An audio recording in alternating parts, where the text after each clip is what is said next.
The Agenda is powered by DART, Delaware's transit service, moving forward.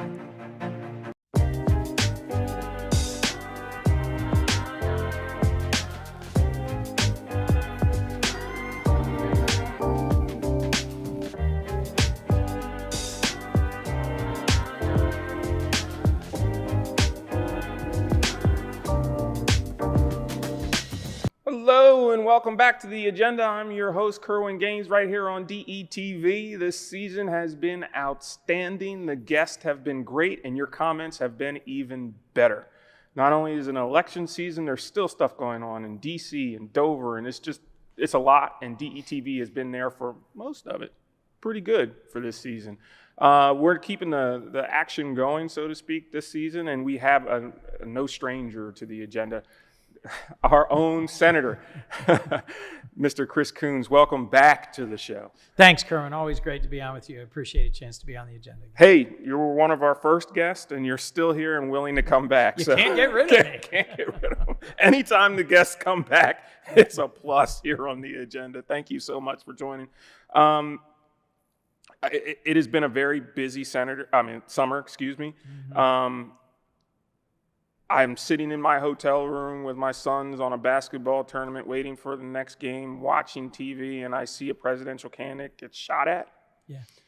I'm living in a time where a sitting president has pulled out of the race. Yeah. Vice president has popped in. And I'm going to be honest with you, completely honest. I'm always honest with you. Not saying that I'm not honest with any other of our guests, but I was wondering, what Senator Coons is thinking about all this. I wonder what his opinion is. I wonder, this is just crazy. So we'll get into some of the legislation that you're dealing with, but I want to deal with these hot topics because I know that there's people that are watching that want to know and want to know your opinion, and this is a great outlet to do it. So we'll take it up. I mean, first of all, the assassination attempt of President Trump, that's crazy. Yeah. That was a scary, difficult day, I think, for all of us. Clearly, there were some failures of communication and protection between the Secret Service and local law enforcement. No individual ought to be able to get that close to a presidential candidate, a former president, a current president, and get off several shots before being taken out by law enforcement. It was stunning. The actual details, the facts of how that assault played out. I think it is a blessing that he was unsuccessful. I am grateful to the men and women of law enforcement, Secret Service, local law enforcement who keep elected officials safe. But that incident in Butler, Pennsylvania was way too close. It was a reminder of how many similar incidents have happened in recent years. I'll never forget my friend, Republican Senator Jeff Flake, coming back into the Capitol, wearing his baseball uniform, splattered in the blood of Congressman Steve Scalise, who had just been shot. From the softball game. At the softball game. And Governor Whitmer, who was the target of a kidnapping and assassination attempt, one of the participants was from Bear, Delaware. The assaults on journalists and legislators at the federal and local level. We have an angry and divided country. We need to do more to protect people who are in public office or who are public figures. And overall, I think it's important that we bring the temperature down. As I often say to my colleagues, it's not our job to just reflect and amplify the division in the country. It's our job to show respect for each other and to speak more constructively about each other and to try and be more respectful. The presidential campaign has a tone and a direction that I don't think is moving in that direction. It's going to be hotly contested here in the last 80 days. I'm about to head to the Democratic National Convention in Chicago next week. It is my hope that we'll have a safe and a fair election and that everybody will accept the results, but there's no guarantee of that. I love how you put that. It's very political that everyone accepts the results after there has been some things that have been said that won't occur, right? Mm-hmm. Talking about the temperature, do you feel that the temperature has gone down a little bit? I mean, you've known President Biden for how many years? 30. 30 years. I was an intern for him a little over 32 years ago. And to see him decide not to run for the second term, what were your thoughts on that? It was a very hard decision. And after the presidential debate where President Biden was sick, he had traveled a great deal. He was off his game. He didn't have his best night. The next couple weeks after that were really very difficult. And there were a lot of hard conversations among folks who've known him and loved him for years here from Delaware who were texting and calling me, folks around the country who are leaders of the Democratic Party. Ultimately, it was President Biden's decision and his alone to step aside and to let his running mate, Vice President Kamala Harris, step into the role of being our presidential candidate. We're confirming that at the convention next week. She chose in Governor Tim Walz, Master Sergeant Tim Walz, Congressman Tim Walz, someone who has a lot, I think, of the same values and energy that Joe Biden does, and Vice President Harris, who has been at Joe's side every step of the way the last 3.5 years, has really grown in the job and has remarkable experience and capabilities and leadership qualities, will be well served and well complemented by Governor Walz, who's a dear friend of John Carney's. They served in Congress together. I first met Governor Walz, more than a decade ago, when a friend from his hometown, who was also a county council president in Blue Earth County, Minnesota, introduced me to him. It's funny how politics works. So I am hopeful that this convention next week in Chicago will feature an evening of tribute and thanks to Joe Biden, where Joe and Jill Biden will be recognized and celebrated for what they've done so far, what they're going to do in their last 5 months as elected, president and first lady, and then their next chapter. God's not done with them yet. There's a lot more yet to do. Vice President Harris came here to campaign headquarters right after President Biden made that decision. We had a very positive and upbeat rally of the folks who work here. There's still a whole building full of dedicated young people who moved here to work for Joe Biden and are staying here to work for Kamala Harris. I'm excited about the energy on the ground, the number of volunteers, the contributions we're seeing, and that first week of Vice President Harris and Governor Walz going across the country was just electric. So I'm optimistic about the fall. This will be a very close election. And it is neck and neck. Yeah, it seems that way. My concern, Senator Coons, was this. From studying previous elections, I know that a lot of it is about time, right? There's blocks of time where you have to win certain areas of the country. You have to spend a certain amount of times in Pennsylvania. You have to spend a certain amount of time in Michigan, in those battleground states. And when you lessen the amount of time that you're actually running, you lower your probability. That's just basic math and how things go. But at the same time, I'm seeing that President Biden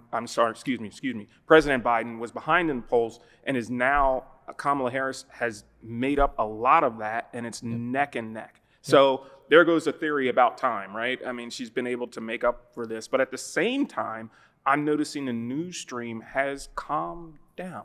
There's less rhetoric. There's less anger out there. And I think that that's a very, very good thing.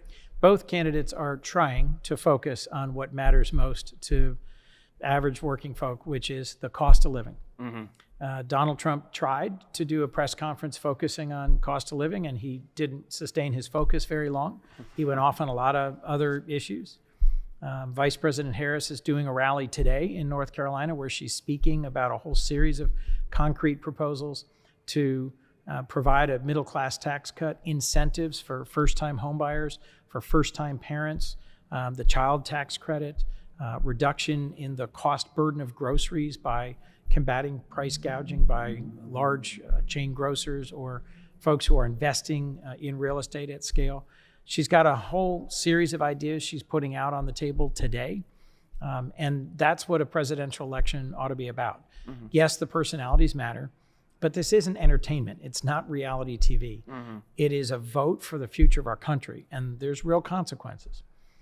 Former President Trump in 2017 pushed through on a party line vote a massive tax cut for big corporations and wealthy individuals. And overwhelmingly, that's who benefited from that tax cut. It expires next year. He wants to make it permanent and cut taxes on companies further. I think you're hearing today, folks who are watching, in North Carolina from Vice President Harris, a suite of proposals, a basket of proposals about how to reduce costs for the middle class.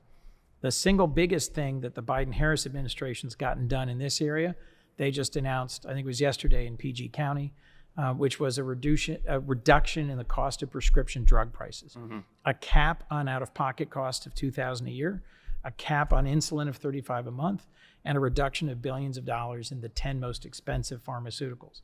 Is that for all Americans? That's for folks who get their medication through Medicare. Gotcha.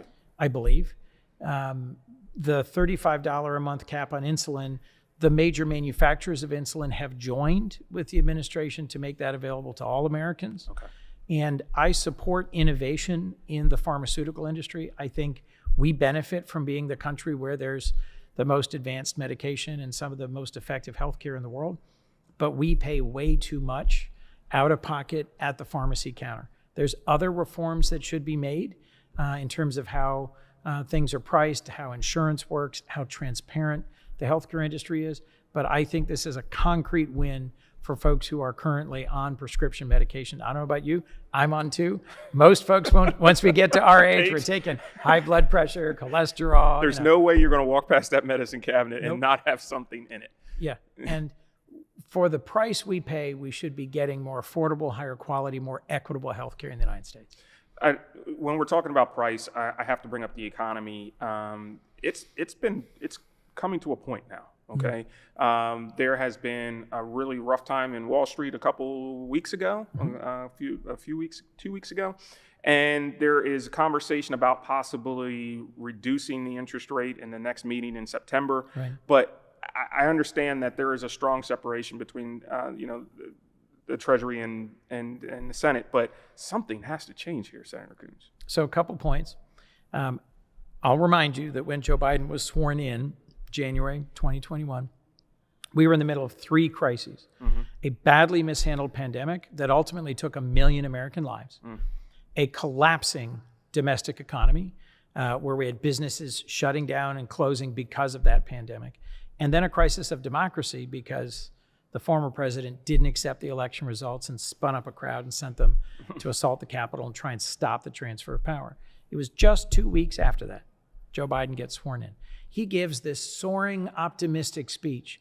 And a lot of politicians and pundits in Washington said, bipartisanship will never happen. Here we are, not even 4 years later. Lots of folks predicted a deep recession. Yes, they did. That is not what happened. We put a lot of money into reopening businesses, reopening schools, reopening hospitals, getting the economy back on its feet. And yes, inflation went up and it's come back down. Inflation as of this month is the lowest it has been in years. We have the highest stock market, highest corporate profits, highest energy production ever, and the lowest unemployment ever in American history. And you look at our comparable economies around the world, Japan, Germany, UK, we have come through that pandemic mess better than any of them. The average American doesn't feel it. Not yet. They look at gas and grocery and rent, and they go, this is all higher than it was. Right. And they tend to forget that we came through a once-in-a-century pandemic that killed 1 million people and shut down our economy. Yeah. So I get it that just citing numbers doesn't work through. But one of the things Donald Trump was really good at when he was president was taking credit for things. All-time high stock market, all-time high, right? We are doing better today than we were when he was president. We're producing more fossil fuel energy and more renewable energy. The stock market is higher and corporate profits are higher. And unemployment for all segments of the American economy and society are lower for longer than they've been in 50 years. So if you look at the numbers, they're really good. The average American, until there's going to be an interest rate cut, I think, from the Fed at their next meeting, when folks start seeing prices go down is when they say, things are better. Several of the largest retailing chains like Kmart, Walmart, have cut prices on some commercial items. There are some parts, this is why inflation's going down.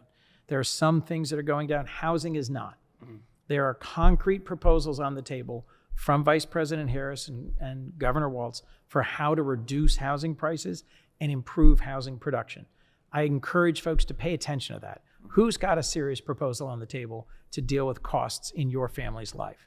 I think it's Kamala Harris and Tim Walz. I like how you're saying it. Who has the serious proposal, right? What can actually happen and happen quickly enough that we can see results? Right. My fear is that there isn't a cut in September, right? Where do we stand then as the country? I mean, we're going to stand, we're going to deal with it, but who's going to fall even further behind? Right. Businesses, and as you know, and I've told many people on the show, people don't understand that businesses finance monies to hire folks, right? And to deal with projects. And when the interest rate is high, that's just not happening, right? So we're going to begin to, and we are seeing that number in regards to hiring here in the United States. And I worry about that, and I'm sure our viewers do too. In the 3.5 years President Biden's been in office, the economy, the private sector has created 16 million jobs. There's only 2 presidents where there were fewer Americans working when they left office than when they came in: Herbert Hoover and Donald Trump. And for some reason, people seem to have this positive view of Donald Trump as an economic manager of the economy. He was a disaster. It literally was in the toilet when he left.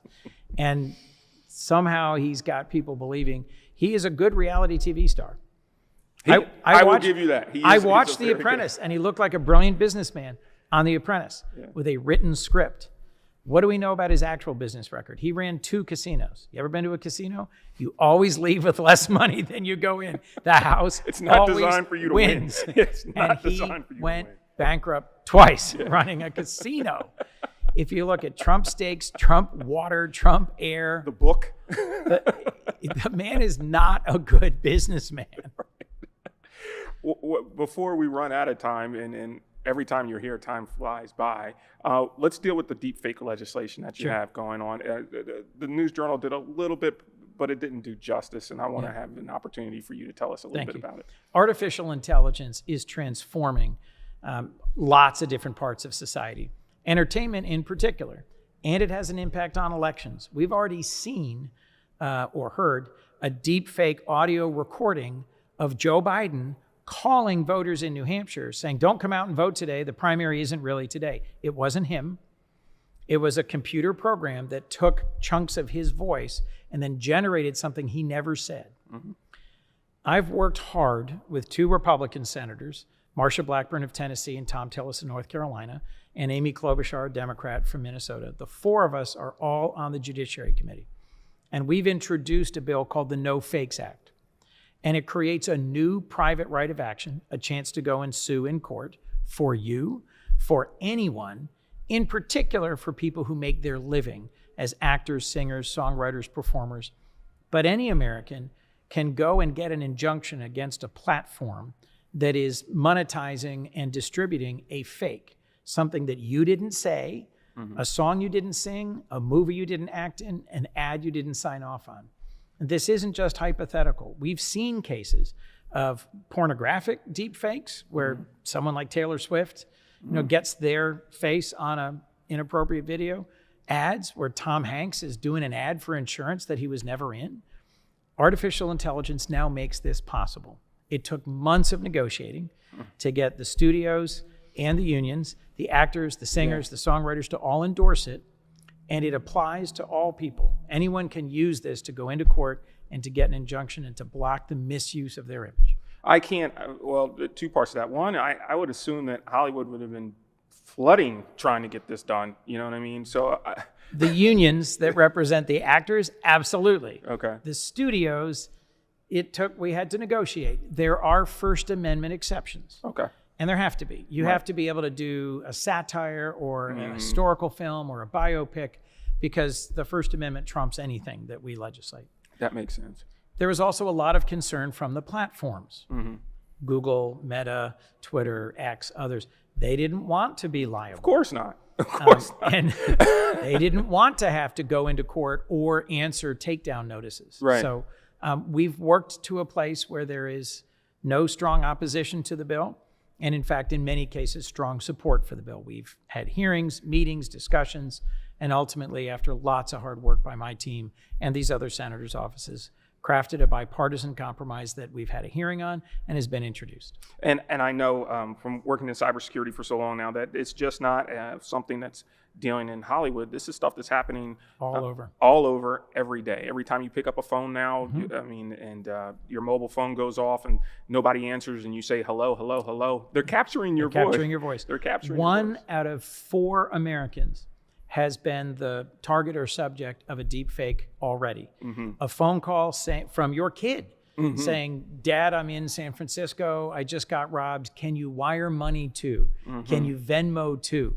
This is now one of the most widespread either fraud or blackmail things. And so finding a way that we can begin to really push back on the misuse of people's images, voices, what they never said or never did is going to be important for us to retake control of our own images and voices going forward. I love the fact that you're bringing this back to Delaware and Delawareans. Please tell us why. We have a few more minutes left. What do you have on the agenda here in the state? Right now, today, I'm going over to the federal courthouse to speak at the investiture ceremony for Judge Hall. One of the things I've worked hard on is to make sure that we have high-quality judges who are able to serve in our bankruptcy court, our district court, our circuit court.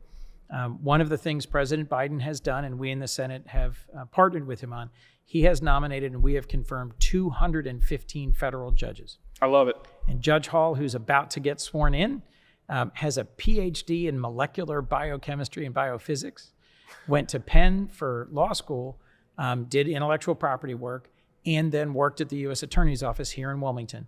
She's a distance endurance athlete. She does triathlons, which is good because she's going to have a huge workload. The Delaware District Court is one of the busiest and most important courts in America, and we need more judges. I have introduced a bipartisan bill with Todd Young of Indiana that would create 66 new judgeships for the whole country over the next 12 years. We haven't created a new district court judgeship, permanent one, in 30 years. And so Judge Hall has a workload of more than 500 cases.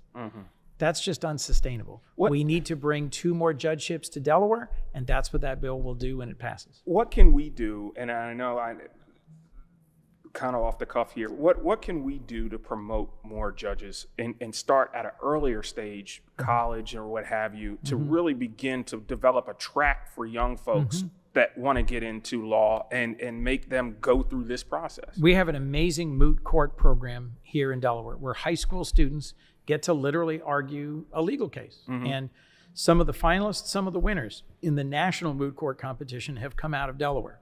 We've got a great legal community that helps, that volunteers. We've got different student teams from high schools from up and down the state.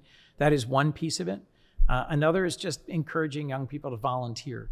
I have an intern who was shadowing me yesterday who is about to begin working for the Community Legal Aid here in Delaware as an advocate for families facing eviction in landlord-tenant cases. You don't have to be a lawyer to do that. You can help someone who is facing a challenge in court. There's a veterans legal clinic at Delaware Law School. There's Community Legal Aid that's always looking for folks to represent children who are facing legal action, where their families are facing legal action. So there's a lot of good that can be done.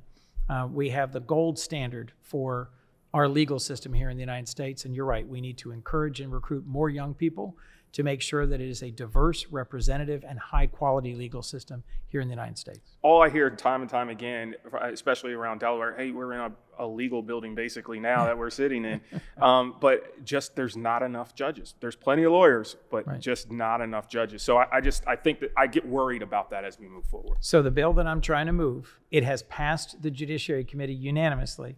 We're trying to get it through the Senate, would create more federal judges for Delaware. Love it. I love it. So while a few minutes that we have left, I want you to encourage people that are not voting and are not registered to vote. It blew my mind. We were at an event earlier this week, and there was a line of people that still needed to register to vote. Yep. And then in that line, I'm convincing people, adults, not 18-year-olds, stumbling out of a dorm. These were adults. And I'm convincing them on why they need to vote. And instead of saying, oh man, I should be angry about this, I took my time and I went through and explained the importance of that vote to them. And sometimes it's just not me. So I'm asking legislators, please take that time and do the same. People fought and struggled and sacrificed for the right to vote in this country. 2 weeks ago, Monday, I was at the LBJ Library with President Biden. It was the 60th anniversary of the Voting Rights Act. And we listened to what President Johnson had to say when he signed the bill and when he handed the signature pen to Martin Luther King. In the state of Delaware, it has not always been the case that everybody had equal access to the right to vote. If you don't vote, don't complain. Right. I work for the people of Delaware who vote for me or against me. I'm not up for election this time, but I've been to countries and I have lived in countries where there is not a free and fair vote, where your opinion doesn't matter, where the government doesn't have to listen to you and doesn't care what you think. And the difference is tangible, it's palpable. The focus on constituent services, on responsiveness to the community, and on engagement here is different because everybody who's elected knows they're only elected because they got people to come out and vote for them because they believe in what they're going to do and they believe in their character. So if you don't vote, don't complain. And if you would like our nation and our society and our community to be different, get out and vote. There is a primary on September 10th. The general election is on November 5th. If you can't vote because of work or health or other issues, you can go to the Delaware Elections website and get an absentee ballot. But honestly, there are so many millions and millions of people who live in other countries where their vote doesn't matter, where their voice doesn't matter. For the love of God, please take care of this right and exercise it freely and engage and vote. And to that point, there were people that still live in our communities today that fought for the right to vote. This wasn't something from hundreds of years ago. Oh, no. Living memory. This is something where they've sat at lunch counters and had food poured on them. They've gone to registration centers in the Deep South and asked how many bubbles are in a bar of soap, and if they answered that correctly, then they would be able to vote. And it was that petty. That's right. And for them to forget that and to ask why, it blows my mind. Right. It really does. Senator Coons, as always, it's a pleasure to have you on the show. Thank you. Please look forward to having you on again. Look forward to seeing you all right here on the agenda. Please get out and vote. Please register to vote. You're running out of time. It's just a few more days. If you need help with this, please contact us here at DETV, and we can help you get registered. Okay? Look forward to seeing you right here on the agenda. Thanks, Kerwin.